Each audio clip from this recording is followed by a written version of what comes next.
This is Fernando Martinez doing the discussion post for statics. This is my face to verify it's me. Alright. The problem we're given, or that I came up with today, is a centroid location problem. We have the initial problem. We got the semicircle with two voids. One is a square, one is another circle within the semicircle. And we're trying to find, the location of the centroid of, the semicircle. Now, starting off, we always want to find the areas of, all the shapes. So, now before we do that, we have to work with our given information. So, in order to find the areas of, let's take the square. So you need the base times height, and then you also need to find, the x and y location of, the circle. You also need to know the radius of both the semi and the circle. And so this is our given data. The radius for the semicircle is 3 inches. The radius for the circle inside the semicircle is 0.25 of an inch. The base of the square, rectangle is 1 inch. The height is 1.2 inches.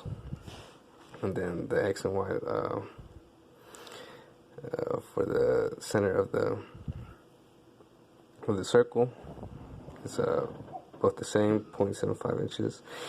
And we're trying to find, the x and y of the centroid. So, we start off with our given shapes. Scratch that, I'm super tired,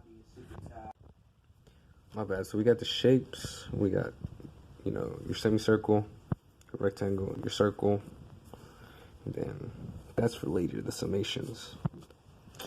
Now, in order to find the areas of those, which we were given in, that piece of paper we get on our test, these.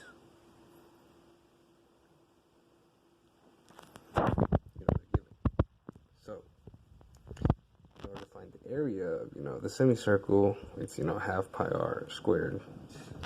And so plugging those values in, half pi r, in this case the radius for the semicircle is 3 inches, you get 9 pi over 2, which is roughly 14.13 inches squared. Now, for the rectangle, it's the base times the height, so you got 1 inch times 1.2 inches. Now, notice how it's negative here. The only reason I put that negative there is because we're summating the area later. And because since it's not a part of the semicircle, it's a void, so we're taking it away. Now let's move on to the circle. It's pi r squared, of course. So it's pi times the radius of the circle. In this case, it's 0.25 inches. And you get roughly 0.1963 inches squared. Again, it's negative because it's void, and we're going to summate it later. Now, solving the x. My bad, camera's a little shaky. Now, finding x. Now, if we look back at the actual, problem at hand, you can find, the x length of each shape. So, in the instance of the semicircle, our starting, if you look back at the thing, our x is, located in the center, so it's going to be 0. It's from 0 to 4r over 2 pi. So our x is going to be 0 for the semicircle.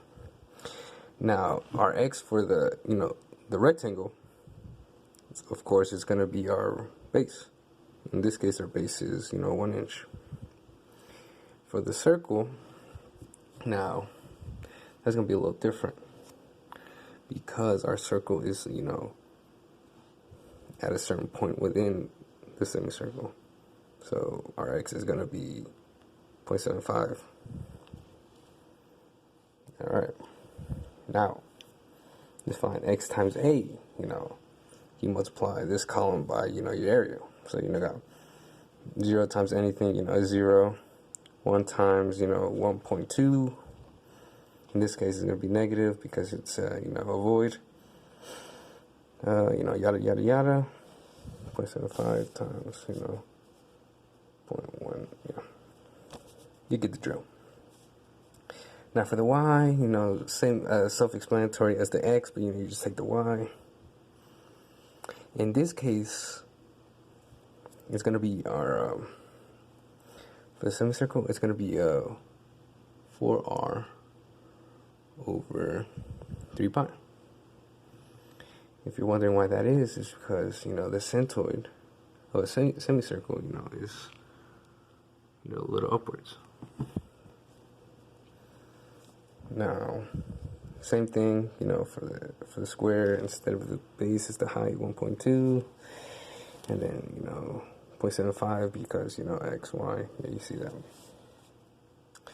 Now, you do the same thing, y times the area, yada, yada, yada. So 1.273 times 14.13 gives you 18,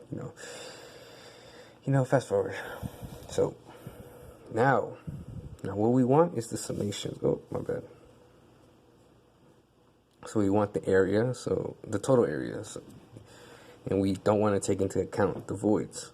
So at the area of the semi, you add that with, the area taken away from the rectangle and the area taken away from the circle, which gives you 12.7408 inches squared. And then we also summate the x times the area. Same routine for y times the area. Now, to actually find the centroid area, x and y, we use these equations. The x equals, a times x over a, and y equals a times y over a.